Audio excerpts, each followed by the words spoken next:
Basics of food part 1। हम दो चीज अपने जीवन में नहीं रोक सकते, पहला खाना और दूसरा सोना। आप कुछ भी एक और चीज इसमें भी, दोनों चीजों में से एक और इम्पोर्टेंट चीज है, वो है आप सोना। सोना यदि किसी ने रोक दिया तो बहुत मुश्किल हो जाएगा। और ऐसे ही हमारा खाना है। तो ये दो चीज बहुत इंपॉर्टेंट हैं। अब इसके ऊपर इसके बेसिक्स को जानना, क्या हमारा खाना होना चाहिए, क्यों हम इतना ज्यादा एम्फेसाइज करते हैं कृष्ण प्रसादम पे, प्रभुपाद जी भी क्या बोलते हैं इसके बारे में। देखो, सबसे पहला इंपॉर्टेंट कि सोर्स ऑफ फूड क्या है। एक श्लोक है भगवत गीता के अंदर, 3rd चैप्टर में 14वां श्लोक है, जिसमें बोलते हैं अन्नाद भवन्ति भूतानि पर्जन्य अन्न संभवा। जो ये फूड है, ये जो ग्रेन है, ये कहाँ से आता है? ये रेन, वर्षा से आता है।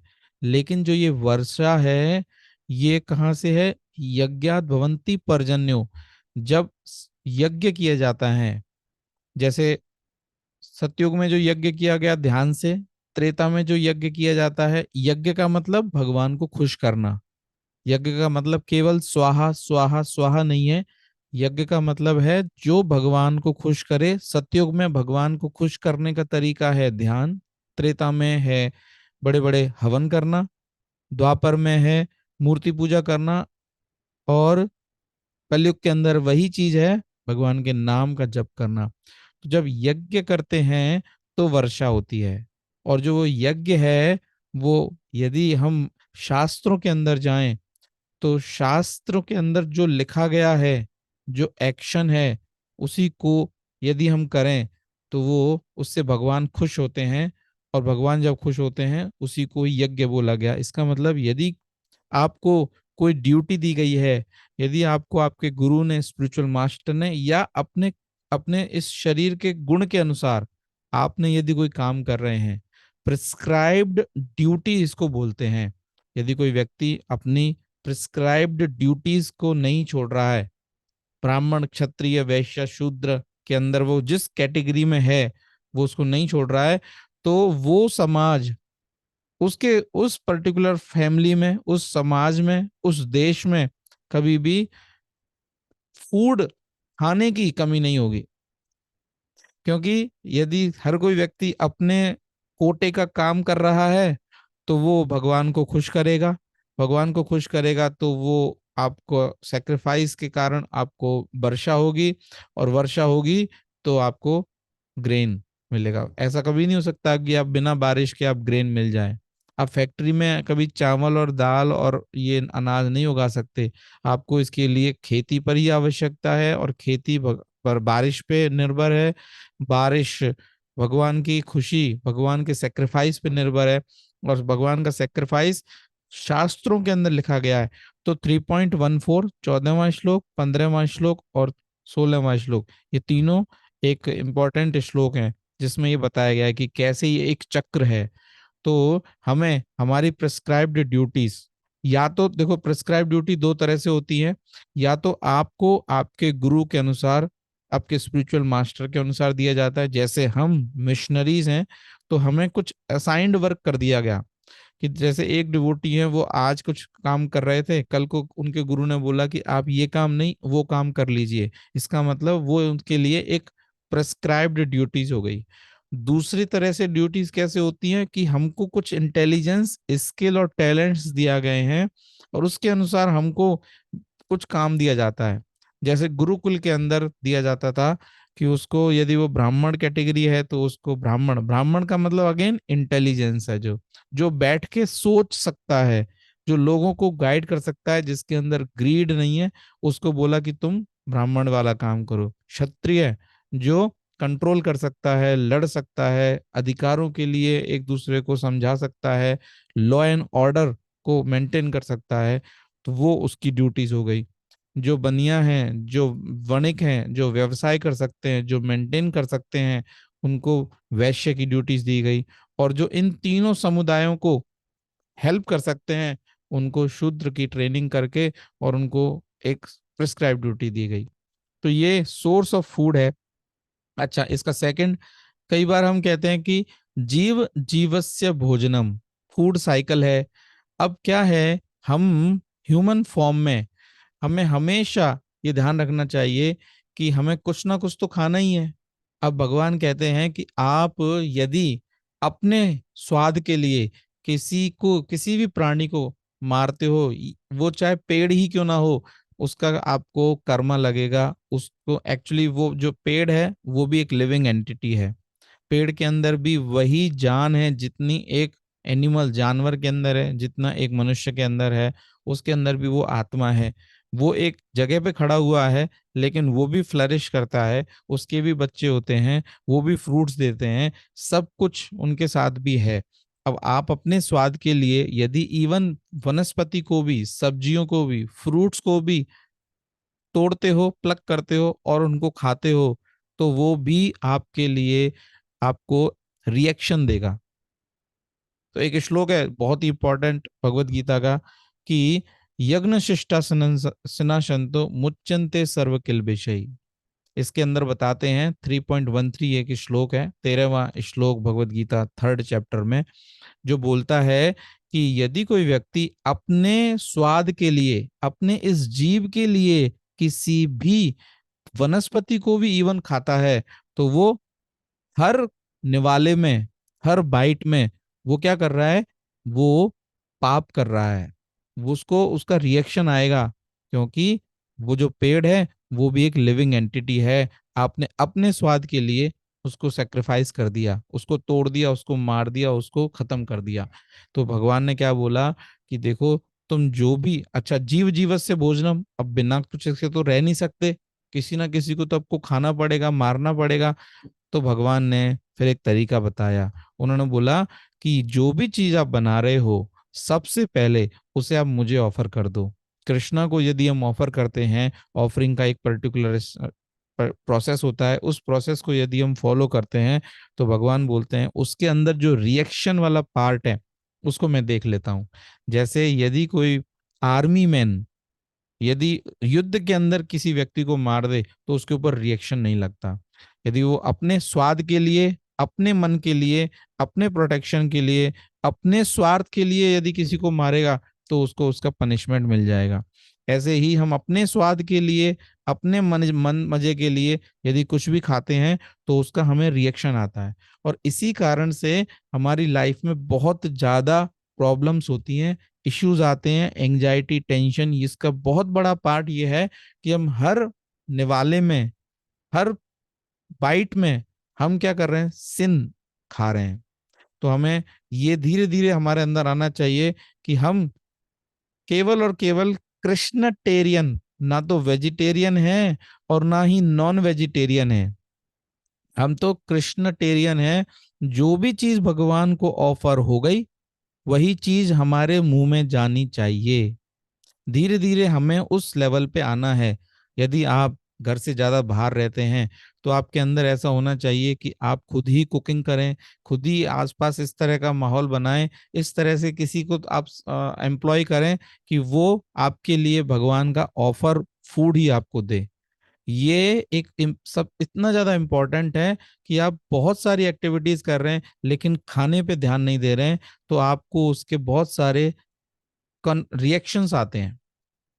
तो प्रभुपाद जी से जब ये पूछा गया कि आप मांसाहार के बारे में क्या बोलते हैं, प्रभुपाद जी ने बोला, मैं तो ना तो वेजिटेरियन की साइड हूँ और ना ही मैं नॉन वेजिटेरियन की साइड हूँ, मैं तो कृष्णटेरियन की साइड हूँ। एक काम्य वन, जब हम राजस्थान में जाते हैं, तो वहां पे कामा, कोसी, डीग, ये जगह पड़ती हैं। तो काम्य वन के अंदर एक भोजन थाली है। आप यदि सेंटर में एक पिक्चर देखेंगे तो वो एक भोजन थाली है। तो वहां पे सारे ग्वाल बाल भगवान को बैठा के, और यहाँ पे आप जाएंगे तो कभी देखेंगे इतने बड़े बड़े गड्ढे हैं, थाली। वहां पे एक थाली का भी पार्ट है। वहां पे जैसे प्याले होते हैं थाली के अंदर, दोना होते हैं, प्लेट, और उसके अंदर तो वहां भी वो सब बने हुए हैं, चट्टानों के बने हुए हैं। तो वहां पे भगवान को वो सबसे पहले ऑफर करते थे। हर कोई व्यक्ति अपने घर से कुछ खाना लेकर आता था, और खाना लेकर सबसे पहले वो भगवान को ऑफर करते थे, ले कृष्णा तू खा। और उसको खाने खिलाने के बाद, उनके सेटिस्फेक्शन के बाद, देखिए समझिए, ये जो पूरा जो सृष्टि है वो भगवान का, जैसे हमारी एक फैमिली है, हम उसमें 5-10 लोग रहते हैं।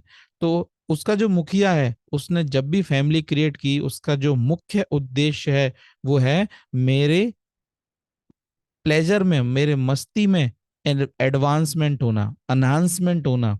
मुझे एक वाइफ चाहिए, मुझे 2 बच्चे चाहिए, बच्चों के बच्चे होने चाहिए। क्या है जो मुझे, एक केवल वाइफ से मजा आता है नहीं, मुझे बच्चों के साथ में मजा चाहिए, मुझे बच्चे नहीं, मुझे पोतों के साथ में मजा चाहिए, मुझे पोते नहीं पड़पोतों के साथ में मजा चाहिए, मुझे उनकी पुत्र वधु हैं उन सबके साथ में बहुत सारे ऐसे रिलेशनशिप एंजॉयमेंट रखने हैं। हर रिलेशनशिप का अपना एक मजा है, अपना एक आनंद है। तो ऐसे ही भगवान ने जितनी भी बड़ी क्रिएशन की है, ये भी क्या है, एक भगवान की ये सारी क्रिएशन है, जिसमें वनस्पति भी हैं, इसमें 84 लाख योनियां हैं। उन सबको भगवान ने क्यों बनाया है? अपने मजे मस्ती के लिए। कोई कहेगा प्रभु कितने स्वार्थी हैं कृष्णा, अपने मजे मस्ती के लिए सब कुछ बना लिया। नहीं, वो स्वार्थी नहीं है। वो हमें ये बताना चाहते हैं कि हम उनके अंग हैं। यदि इस हाथ को यदि हमें सही रखना है, सेटिस्फाइड रखना है, तो हमें पेट को ही खाना देना होगा। ऐसा नहीं कि आप हाथ को स्वस्थ रखने के लिए दूसरे हाथ से पहले हाथ के अंदर इंजेक्शन लगा लो और उससे आप सही हो जाओगे। नहीं, आपको पेट को ही खाना देना होगा। ऐसे ही हम जितने भी 84 लाख योनियां हैं, यदि उनको वाकई में ही सेटिस्फाई रखना है, तो समहाउ हमें कृष्णा, उनका जो पेट है, उनकी जो जड़ है, उनका जो रूट है, उसको यदि हम सेटिस्फाई करते हैं तो उसका, तो इसीलिए प्रभुपाद जी ने हमेशा प्रसादम पे बहुत बहुत बहुत ज्यादा जोर दिया। जब वो फॉरेन में गए तो वहां पे उन्हों का पाला किससे पड़ा? ऐसे लोगों से पड़ा जो गलत आदतों में 500% थे। उनके पास इंटॉक्सिकेशन से, जब वो पानी नहीं पीते थे, वो तो दारू पीते थे। वो इलिसिट अफेयर्स में सबसे ज्यादा आगे थे। सुबह दोपहर रात शाम हमेशा उनके पास में ये एक्टिविटी होगी ही होगी। इसके अलावा उनके अंदर इंटॉक्सिकेशन का, मीट ईटिंग का, और इन चारों चीजों में जो चीज हम मना करते हैं, वो चीज वो पूरी तरह से लिप्त करते थे। प्रभुपाद ने केवल और केवल एक चीज उनके साथ में की, वो था भगवान का प्रसाद उनको खिलाया। अब कोई बहुत लोग, सारे लोग कहते हैं कि ये जो हरे कृष्णा वाले हैं प्रसाद में कुछ मिलाते हैं। प्रभुपाद जी कुछ उसमें मिलाते नहीं थे, केवल भगवान को ऑफर करते थे और भगवान से प्रार्थना करते थे, भगवान आपका जो ये प्रसाद है, जिसमें आपने अपना खुद का सलाइवा डाला है, जिसमें आपने अपनी खुद की कृपा डाली है, ये जितने भी लोग यहाँ पे हैं, ये मेरी बातों को समझ नहीं सकते, क्योंकि ये अभी बहुत ज्यादा पापी हैं। ये हर निवाले में, हर बाइट में कुछ ना कुछ रिएक्शन कर रहे हैं। तो आप कृपया इनको सबसे पहले इंटरनली प्यूरिफाई कीजिए, इनके मन को शांत कीजिए। मन बहुत ज्यादा चंचल हो जाता है यदि हम उसको फूड के लेवल पे कुछ भी खिलाते हैं तो। इसीलिए बहुत जरूरी है, कहते हैं कि जब छोटा बच्चा होता है उसको माँ का दूध ही देते हैं, माँ से बना हुआ खाना ही हमें देना चाहिए। ऐसा क्यों? क्योंकि कॉन्शियसनेस का बहुत बड़ा बेनिफिट है, बहुत ज्यादा इम्पोर्टेंट है। हम कॉन्शियसनेस, किस मूड से, कोई क्रोध के कोई क्रोधित है और खाना बना रहा है, कोई फ्रस्ट्रेटेड है खाना बना रहा है, कोई लस्टी है खाना बना रहा है, कोई मनी माइंडेड है खाना बना रहा है। तो हम जब होटल में जाते हैं, हम बाहर घूमने जाते हैं, तो हमें नहीं पता जो जो शेफ है वो किस मूड में है, वो कैसा है, उसके अंदर क्या भावनाएं हैं, वो सारी वो क्या हो रही हैं, वो खाने में के अंदर जा रही हैं, और हम उस खाने को खा रहे हैं।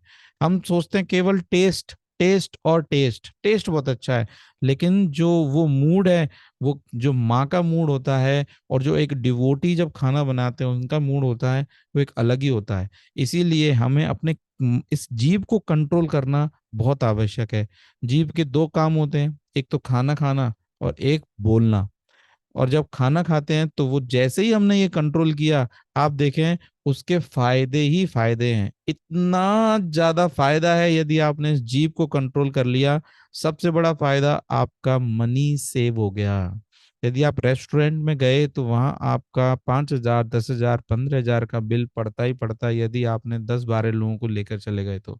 और खाने में भी किसी में तेल ज्यादा हो गया तो किसी में मिर्च ज्यादा हो गई, खाने खाने के बाद आपका स्टमक खराब हो गया, उसके लिए आपको फिर से कोई दवाई लेनी पड़ेगी, आपको कॉन्स्टिपेशन हो गया, आपको पाइल्स हो गया, बहुत सारी ऐसी प्रॉब्लम्स जो बाहर खाना खाने से होती हैं।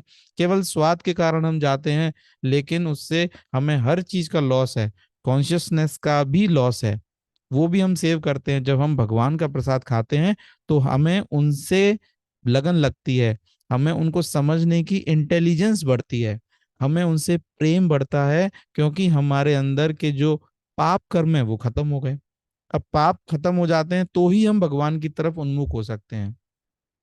हमारा एसोसिएशन, जब भी हम देखो, मैंने देखा जब हम एमएनआईटी में थे तो वहां पे हम थड़ी पे बैठते थे, थड़ी में रात में हम 12 बजे तो हमारी जिंदगी स्टार्ट होती थी 11 बजे। उसके बाद हम वहां पे थड़ी पे बैठ गए और वहां पे चाय पी रहे हैं, वहां पे ये और वो। गलत आदतों में जाने का सबसे बड़ा जो इम्पोर्टेंट प्लेस है वो है ऐसी जगह जहाँ पे सभी लोग बैठे हैं, कोई कॉफी, कोई दारू, कोई स्मोकिंग, कोई ये कोई वो सब। क्यों? एसोसिएशन आपका बेकार हो जाता है। आपकी जैसे देखो, आप कोई खाना, जैसे राधा रानी जी हैं, राधा रानी जी मोस्ट क्रिएटिव हैं। आज तक उन्होंने भगवान को कोई भी डिश रिपीट नहीं की है, कोई भी स्वीट भगवान को कभी भी उन्होंने रिपीट नहीं की है। मैंने अपने जीवन में भी देखा है, मेरे जो डिवोटीज हैं जो यहाँ पे भगवान के लिए प्रसाद बनाते हैं सुबह 9 बजे और दोपहर को भोगा राजभोग बनाते हैं, उसमें वो इतनी क्रिएटिविटी डालते हैं, हर चीज में सोचते हैं कि इसमें ये मिक्स करेंगे तो क्या होगा, इसमें ये मिक्स करेंगे तो क्या होगा। तरह तरह के पकवान बनाने का प्रयास करते हैं। क्रिएटिविटी आपकी इंक्रीज होती है। एक्चुअली में कृष्णा कॉन्शियसनेस यदि कोई लेता है, केवल कोई प्रसादम लेता है, भगवान को भोग लगा के ही खाता है, तो वो एक बहुत बड़ी ब्लेसिंग है उस परिवार के लिए, आपके शरीर के लिए, आपके स्टमक के लिए, आपके मन के लिए, आपकी बुद्धि के लिए, हर लेवल पे वो एक बड़ी कृपा है, बड़ी ब्लेसिंग है। सेव ऑफ मनी है, सेव ऑफ आपका पेट भी है। पेट खराब हो जाता है, आपका स्वास्थ्य खराब हो गया, क्या ही फायदा है, क्या ही कर लेंगे हम सब लोग। तो कंट्रोलिंग द टंग बहुत बहुत बहुत ज्यादा इंपॉर्टेंट है। यदि आज आप थोड़ा सा ये दिमाग में रखें कि यदि मैं घर से बाहर 10 मील खाते हैं, तो आज से हम 10 की बजाय 8 ही खाएंगे। ट्राई करेंगे कि घर से ही लेके जाके हम भगवान का भोग लगा हुआ खाना ही खाएं। धीरे धीरे आप प्रयास कीजिए, बहुत अच्छा होगा। आज के लिए इतना ही करें। लेवल पार्ट 2 में हम कुछ और बताएंगे इसके बारे में, बहुत इंपॉर्टेंट है ये टॉपिक, ताकि आपको भी इसके बारे में और समझ में आए। आपका कोई क्वेश्चन हो, क्वेरी हो तो मोस्ट वेलकम। हरे कृष्णा।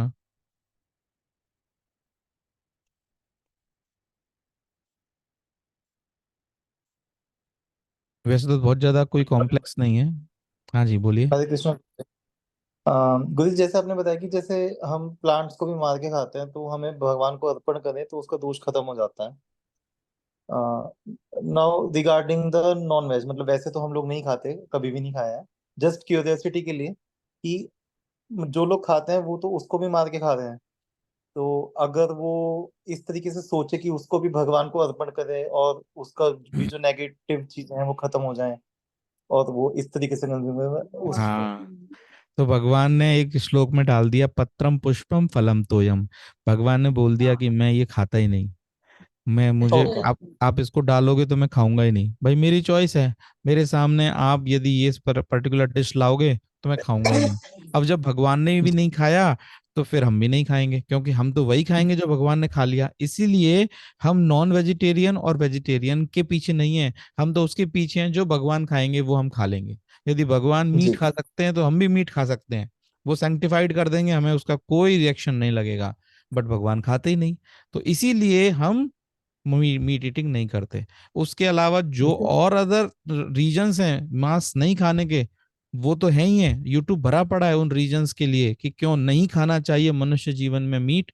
लेकिन उसके अलावा जो रियल, जो बहुत ही शानदार है, वो है हम तो देखो भगवान का प्रसाद खाएंगे, भगवान ने जो खाया हम खाने के लिए रेडी हैं। जी। भगवान को खाते नहीं तो हम भी नहीं खाते। प्लस दूसरा ये भी, अब आप कहोगे प्रभु कि वैसे तो वो शिव जी हैं, उन्होंने विष खा लिया, तो क्या हम भी विष खा लें? नहीं, वो भी नहीं है। इसलिए भगवान ने क्या बोला है, बहुत ही पर्टिकुलर श्लोक है, पत्रम पुष्पम फलम तोयम। मुझे आप पत्र दे सकते हो, मुझे पुष्प दे सकते हो, मुझे फल दे सकते हो, और मुझे पानी या लिक्विड कुछ दे सकते हो।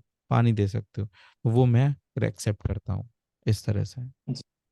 हरे कृष्ण हरे कृष्ण। ओके, आज के लिए इतना क्लोज करते हैं। हरे कृष्ण प्रभु जी, हरे कृष्ण माता जी, हरे कृष्ण प्रभु जी। हरे हरे कृष्ण। कृष्ण।